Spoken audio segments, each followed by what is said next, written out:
Hi, everybody. I'm Brittany Lewis, a breaking news reporter here at Forbes. Joining me now is Forbes reporter Sarah Muller. Sarah, thanks for coming back on. Absolutely. And we have a really interesting conversation with Troy Price today. I'm really excited. Like you said, for our next Eye on Iowa segment, you did talk to Troy Price. Give us an overview. Who is he? Well, Troy Price was the leader of the Iowa Democratic Party in 2020 when everything kind of hit the fan. So now he works with the Democrats in New Hampshire, which is kind of a big step into another zone that we Iowans don't understand, which is primaries. But we spoke a lot about not only what happened in 2020 that went wrong and maybe led to us losing our first in the nation status, but we also go into what has he seen as trends in Iowa and New Hampshire now that could possibly move forward in 2024, especially as it pertains to Biden and Trump. Good. Let's start with a recap of the fiasco that was the Iowa caucuses in 2020. Can you give us a high level overview of what happened? Well, people love to point out what happened in 2020, but let's move it back to 2016, where the DNC kind of asked for a new form of processes from from the caucuses and from primaries. So one thing that the Iowa Democrats proposed was a virtual caucus, which they kind of presented to the Democrats and they said, that's great, good luck. And I think that's even the term that that Troy Price has used. But then they tried to go on and make the technology for it when the DNC actually pulled back and said, we don't want you to move that way. So the kind of things got shuffled around about how they were going to approach 2020. And then they got their plan approved only 4 months before the caucuses. And you can imagine that this is a very complicated thing to put together, because not only were we doing the caucuses here in Iowa, but they were doing satellite caucuses, which means pretty much if you are a registered Iowa voter anywhere in the world, you can caucus. So if you're in Paris, you could caucus. If you were in Beijing, you could caucus, all these different places. And so this was a very complicated system. And it's one that they've actually done before, but this was just kind of a new layer to it. So they started creating technology to change the reporting system for caucus night. And so a couple days, about 3 days before the caucuses started, the DNC approached Troy Price and his team and said, hey, we actually want another layer of security with your app that you've created. And unfortunately, what it all boiled down to was this reporting system that they had made didn't correlate well or match up well with the second layer of security that the DNC wanted.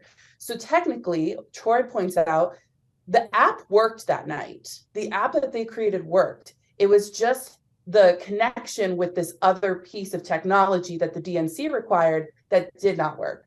And so he points out that there's a lot of layers to this, and it's not easy to just blame one person or one situation in this whole series of events. But here we are, and it's now 2023, and Democrats have stripped them of their first in the nation status. What you just explained is a lot more nuanced than headlines covering the 2020 Iowa caucuses really let on. Is there bad blood here between Iowa Democrats and the DNC? And how are they learning from mistakes to maybe go forward and not, be at each other's throats? We actually have a new party chair here in Iowa, Rita Hart, who's going to have to answer for a lot of these questions that Troy says he's happy he doesn't have to deal with anymore.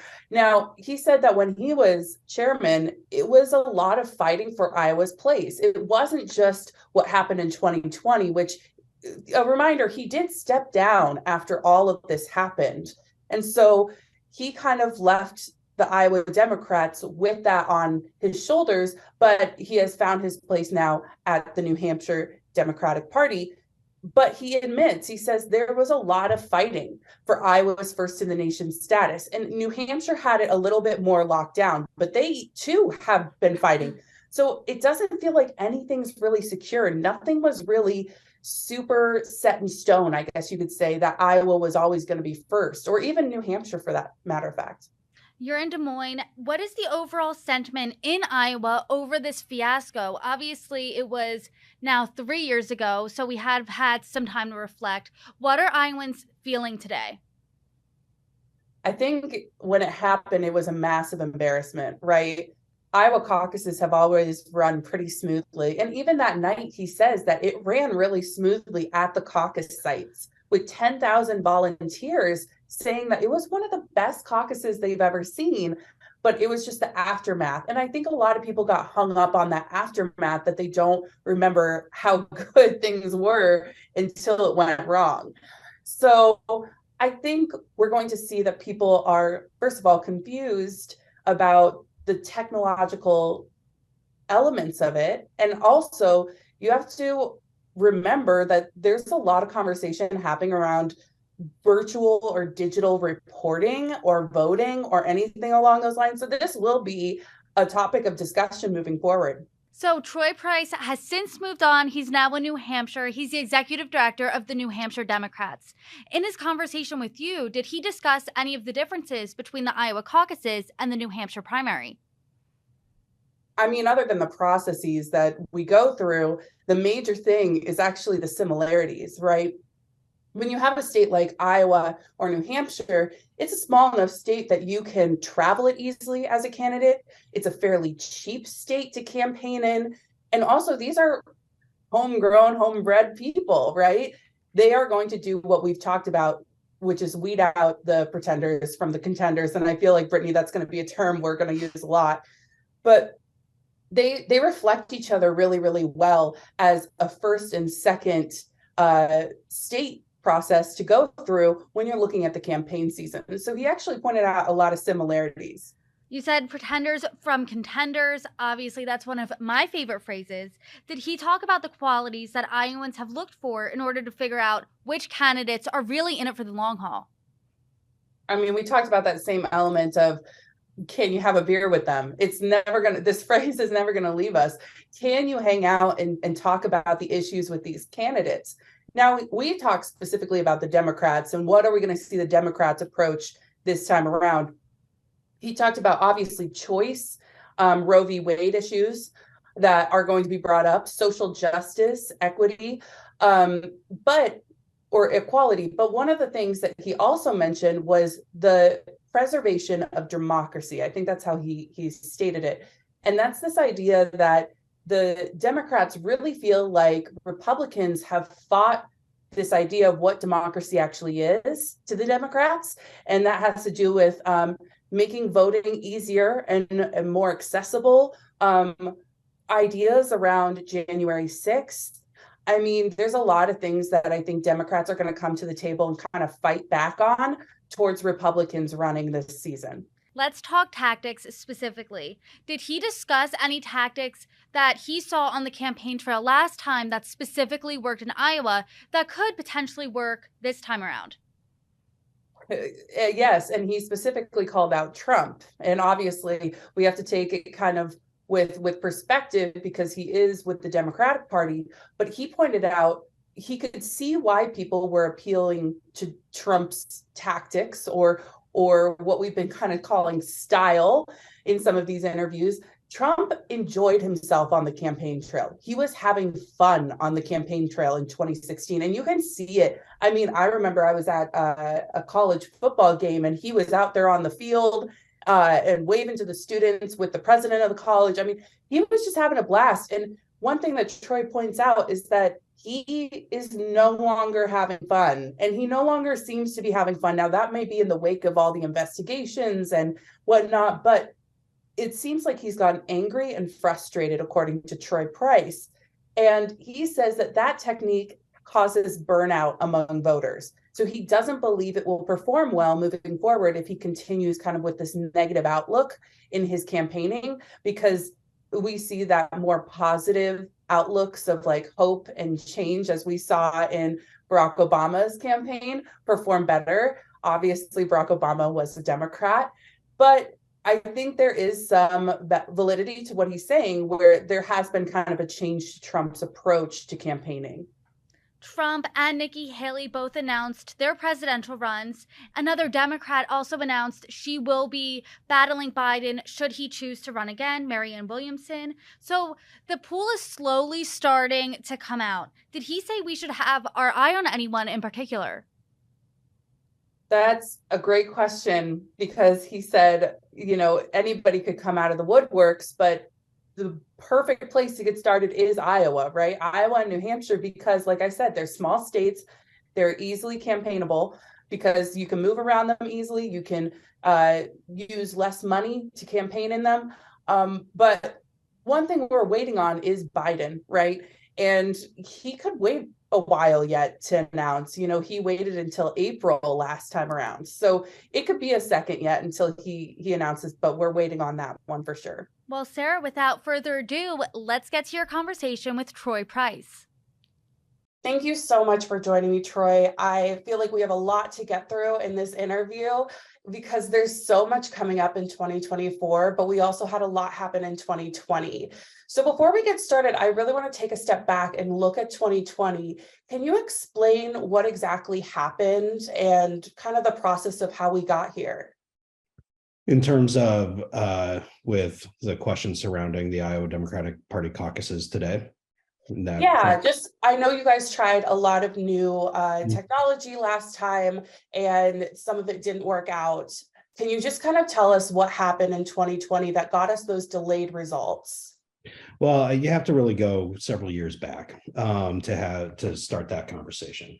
So after the 2016 election, there was a commission at the DNC, the Unity Reform Commission.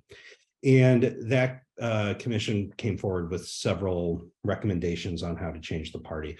The one that most people paid attention to was elimination or kind of constraining the role of superdelegates in the process, presidential selection process.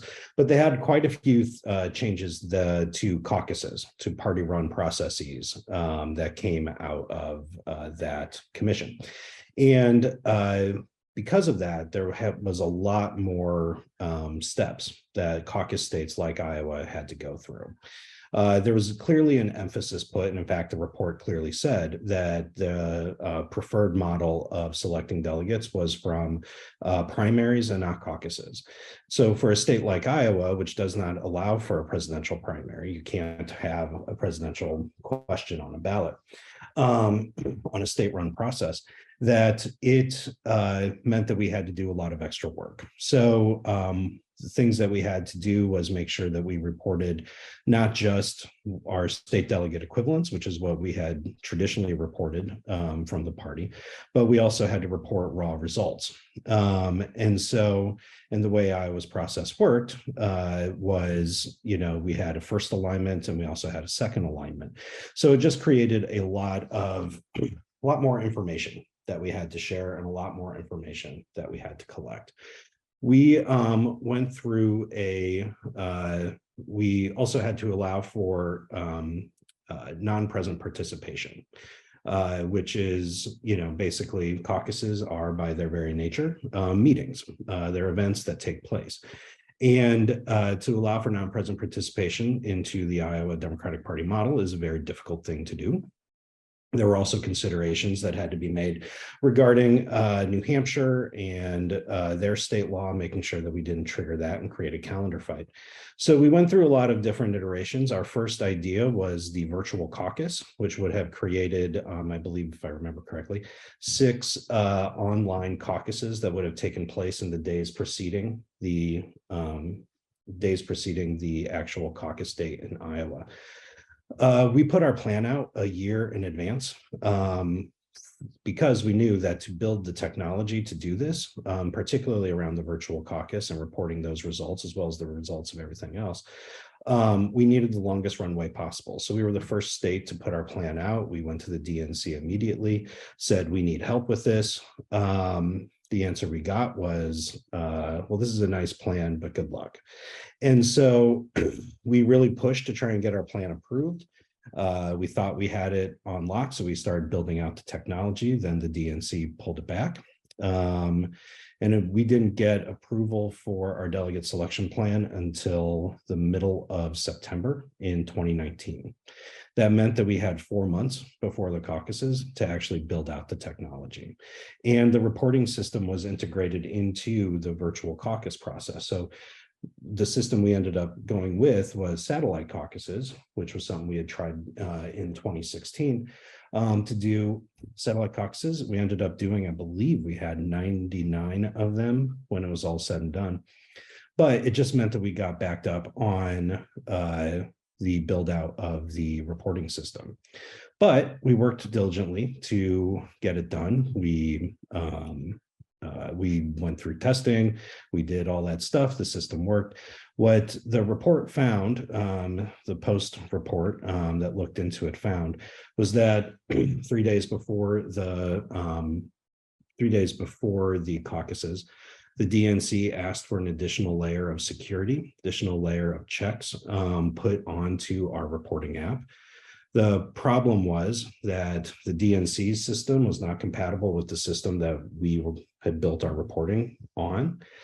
And in the end, so our folks tried to put something together that would work with the DNC's check.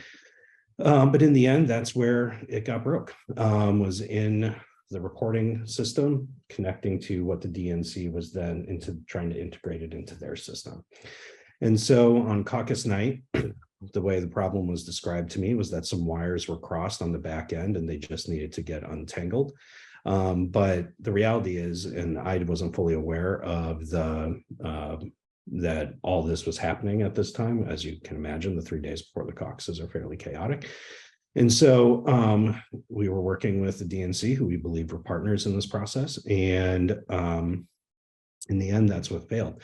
What gets lost in all the hullabaloo about what happened in 2020, and that's not meant to minimize what happened, but what gets lost in all the conversation is that the app actually worked. The results that we reported, that first tranche of results that we reported the day after the caucuses, almost all of them came from the app. The app worked. The app worked as expected. It produced the results. It was able to check the results. It corrected errors and did all that stuff. But the panic at the time, on the night of the caucuses, the app got shut off by, I believe, DNC folks wanted the app shut off. So the app got shut off. That then overwhelmed our phone system, which then got overwhelmed. People started panicking, and the rest is, as we know, what happened. But at the end of the day, but for a line of code, I think the Iowa caucuses would have gone a lot smoother. I think the results still speak for themselves. It was going to be a close result. We knew that at any time there was going to be a close result, that it was going to be a challenge. But the technology piece is certainly overshadowed everything else that happened. And that, I do want to say this about caucus night. The thing that really frustrates me is that certainly everyone just wants to talk about the app, and everyone wants to talk about the reporting, and everyone wants to talk about that. What gets lost is the 10,000 people who helped make the caucuses happen. We had precinct captains in all 1,750 precincts across the state and across the globe. We had caucuses in Kiev. We had caucuses in Paris. We had caucuses in Florida, Arizona, California. We had caucuses all over the place, giving Iowans a chance to vote and express their presidential preference. That was not done just by me or by a handful of folks at the Iowa Democratic Party. That was done by our volunteers. They all did a great job. Everyone I talked to who went to the caucuses said they were some of the best caucuses they've ever been to. They were smooth, they were efficient. A lot of the reforms that we had done had actually made the process better. But of course, everything got overshadowed by a line of code. Now, people have talked about the events in 2020 being what caused Iowa to lose its first in the nation status. Do you feel like that's an accurate representation? I mean, certainly it didn't help, but this conversation was happening before anyone showed up at their caucus site on February 3rd in 2020.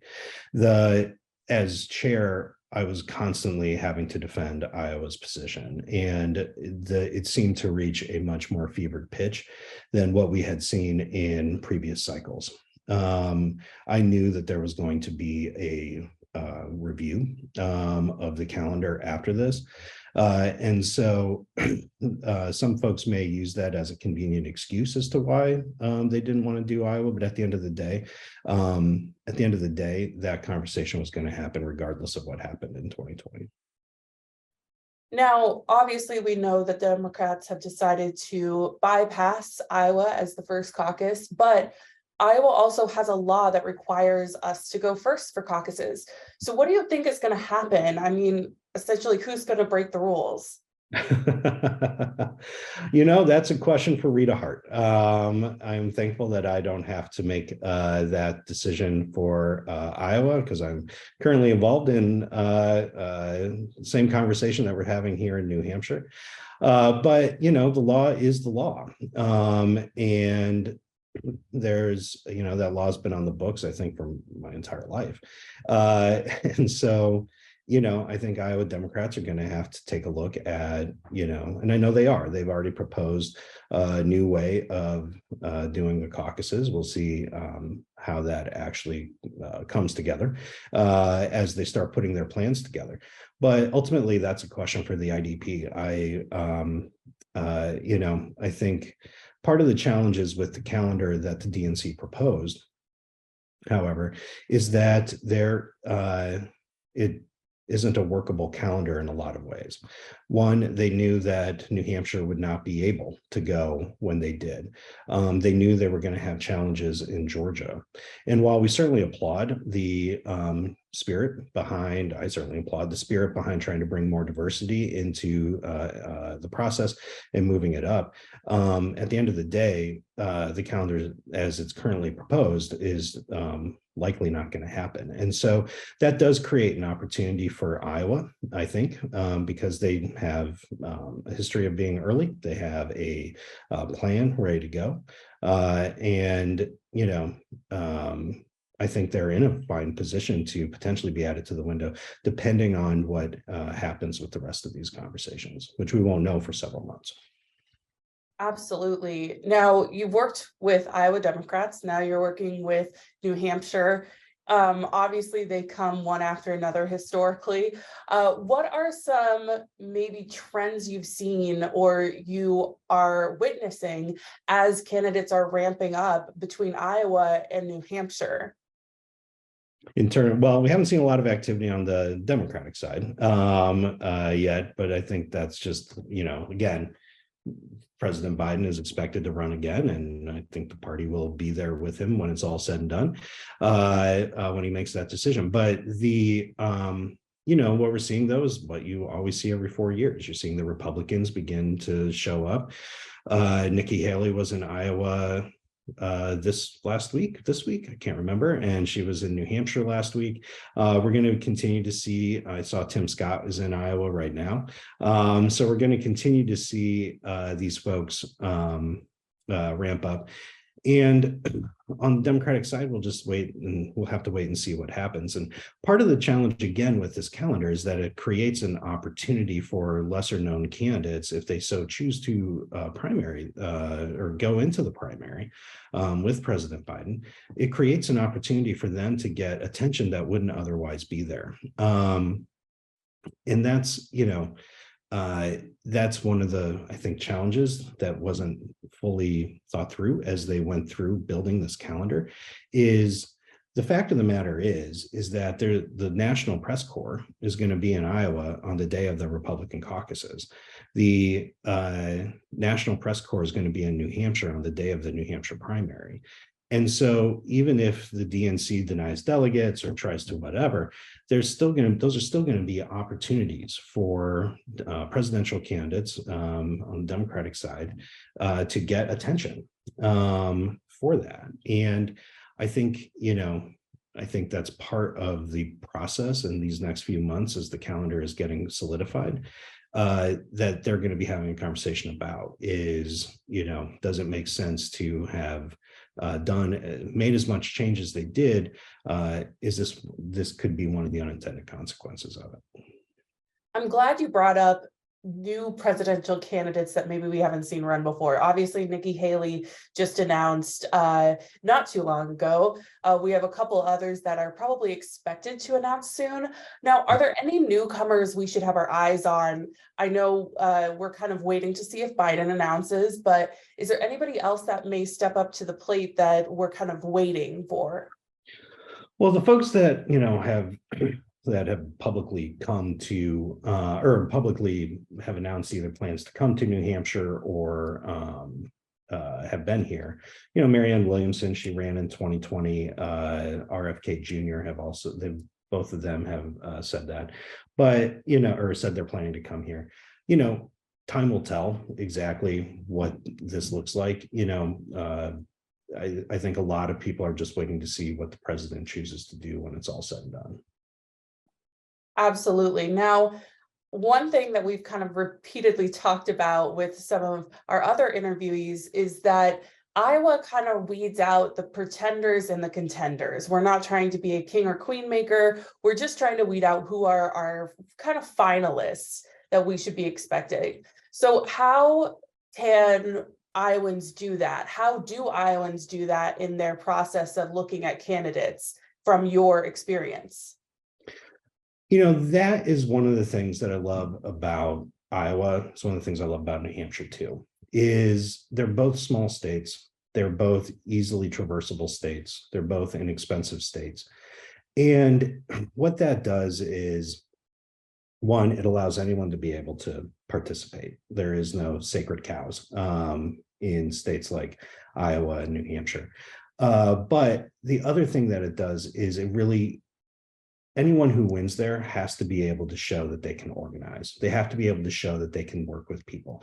The more that, and particularly in the caucus process, the thing about Iowa's caucuses and what I loved about them, excuse me, the thing that I love about Iowa's caucuses is that they, on both sides, Democrats and Republicans, you have to think of new and innovative ways to organize and to talk to people and to reach people. In larger primary states, what you have to do there is you just spend a lot of money on TV, you spend a lot of money on paid mail, you spend a lot of money on digital ads, and you just hope it all works in the end. What in Iowa, sure, people are moved by that, but at the end of the day, the things that people really care about is knowing that they have a connection. They feel that connection. And the state is small enough and easy enough to travel around that people can build that connection. That's always the joke about Iowa is like, oh, they're not going to vote for you unless the presidential candidates come over and mow their yard or, had stayed at their house or whatever, right? And sure, that's a fine joke, but it's the experience that people have in being able to ask the questions. And through that process, the candidates get better.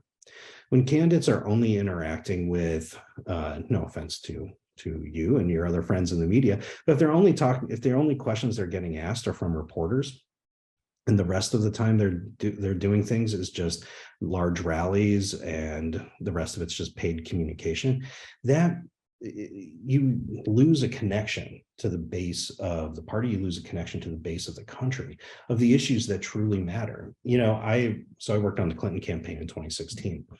And one of the stories she says actually about New Hampshire is that, she came to, when she started the process, she didn't realize how bad the opioid problem was. And she started campaigning in New Hampshire.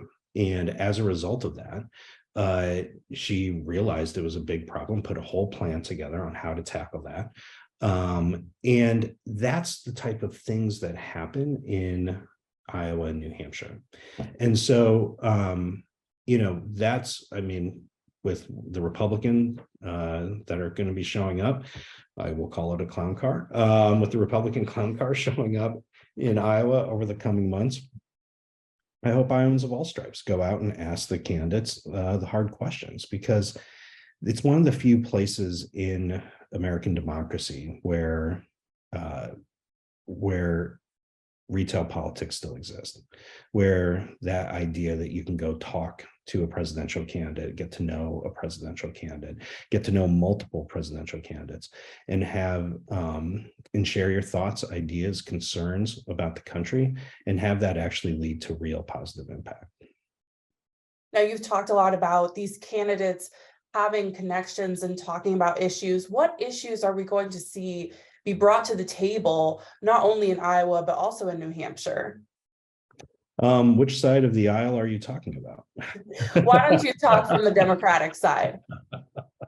Well, I think what you're going to see, obviously, there are issues like choice, social justice, equality that are always kind of at the fore of the Democratic ideal.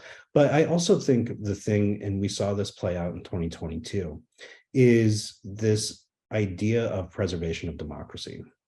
You know, what we have seen, well, since Donald Trump got elected, what we have seen is this attack on democracy coming more and more from the Republican side. This, when you see, we've always seen from them efforts to try and minimize the impact of voting in the country and put more restrictions on voting. But that's been taken to such a new level now. The attacks on institutions, the attacks on the federal government, the attacks on state government, the attack on the press. When we've seen these folks who just refuse to accept election results and try to twist and turn the Constitution and laws into their favor, that is what I think is going to be probably one of the hallmarks of the upcoming election. And I think we saw in 2022 that it's actually a message that resonates, and it's a message that wins. Now, you've seen both Trump and Biden campaign in Iowa in 2020. Now, working under the assumption that Biden will announce to run again, how did they perform in Iowa? What tactics did they use in their campaigns that resonated with Iowans? Kind of walk me through what we've learned from 2020 that we could potentially see in 2024. Well, I think you're going to see, well, let me talk first of all about Trump. What you're going to see from Trump is more of the same. Back in 2015, when Trump first got started, I could see how folks were attracted to his campaign because he was having fun on the campaign trail. He just seemed like he was having fun. I think you're going to see more of that, the rallies and the, stuff like that. The difference, though, between 8 years ago and now is that Donald Trump doesn't seem to be having a lot of fun. He seems very upset, very angry, and I think that is going to have an impact. That's why I ultimately think that Trump's got a bigger problem on his hands than most people, I think, are willing to admit. And, Iowa, a lot of people have assumed that Iowa would be, solidly for Trump. Even on the Republican side in their caucuses. And maybe that's true, but I think there's an opening for him opening for others because, Trump's style is changed so differently over the last 8 years. And I think that, for him to have to go back to doing town halls, to doing soup suppers, to doing the things that people, the things that are the hallmark of Iowa caucuses, I think that's going to be very tough for him. And I think that's going to, create an opening for the DeSantises of the world and the other, the Nikki Haley's of the world, or potentially the Chris Sununu's of the world, who are going to go out there and actually meet people where they are, talk to them about their issues, and explain how they're going to address the challenges facing the country. On the Democratic side, Biden has the power of the incumbency. And, the thing that Joe Biden, he may not have come in first in Iowa, but the thing about Biden is that I think he was a lot of people's second choice. Like, everyone knows Joe Biden. He's been campaigning for 35 years. He is, So, in 2019, 2020, Joe Biden was traveling around the state, meeting people where they are. So people will remember that. And on top of that, he's going to have a lot of the accomplishments that have happened here over the last 2.5 years. So, he'll have that advantage as well. So we'll see how it all plays out. You're not the first person to mention style. I guess that kind of intrigues me because obviously we have a very robust example of style when it comes to Donald Trump. A previous expert we spoke to talked about, his bluntness, his honesty, and how he spoke being kind of his style. You're talking about how that's changed. Now, what styles, quote unquote, are resonating with voters maybe this time around that we haven't seen? I will say that I don't think it's what voters are looking for is necessarily changed. What voters are looking for is someone that's going to give them hope, someone that they feel a connection to.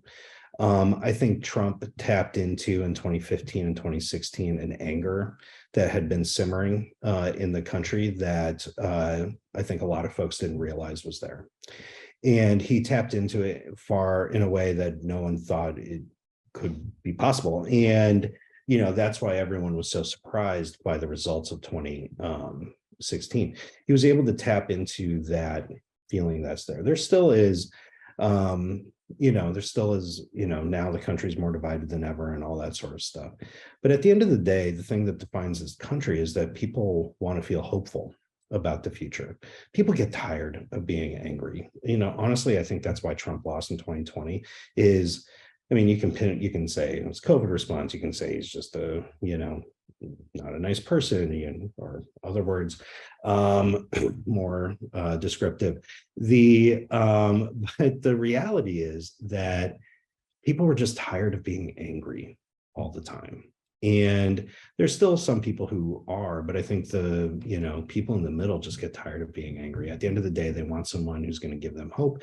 They want someone who's going to give them a sense that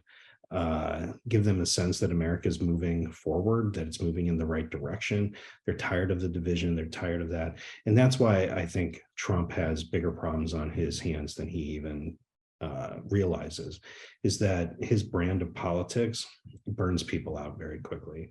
And I think that's why you see him being so much more angry now than he was 8 years ago. Now, in our last election, all of our seats turned red here in Iowa. And so we witnessed in past elections, obviously, Governor Kim Reynolds supported Donald Trump. Joni Ernst and Chuck Grassley supported Donald Trump. We have now 4 seats in the House that are red. So my question is, how will this impact Democrats' approach to Iowa as they come in and they maybe don't have that political sway of having any blue seats? That is going to be the question that we'll see over time how that plays out.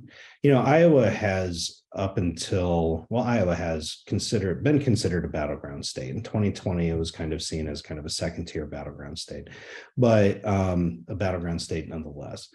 That's a question that is out there.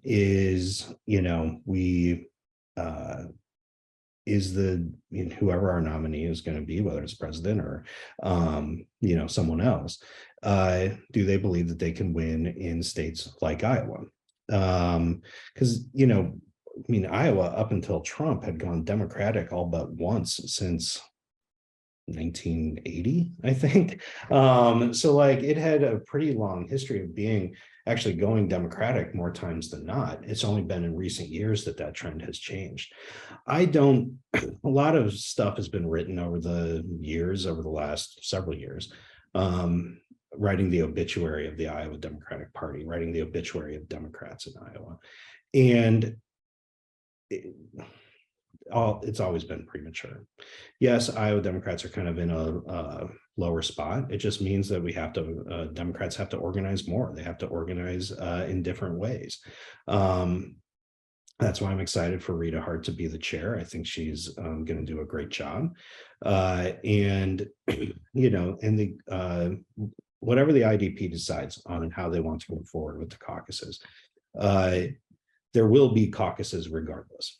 Whatever form they take, there will be caucuses. And the way really does create an opportunity to start that rebuilding process. Because like I said, Iowa's a retail state. It's not a state that is particularly swayed by just money. It's a state that folks want to feel that connection to.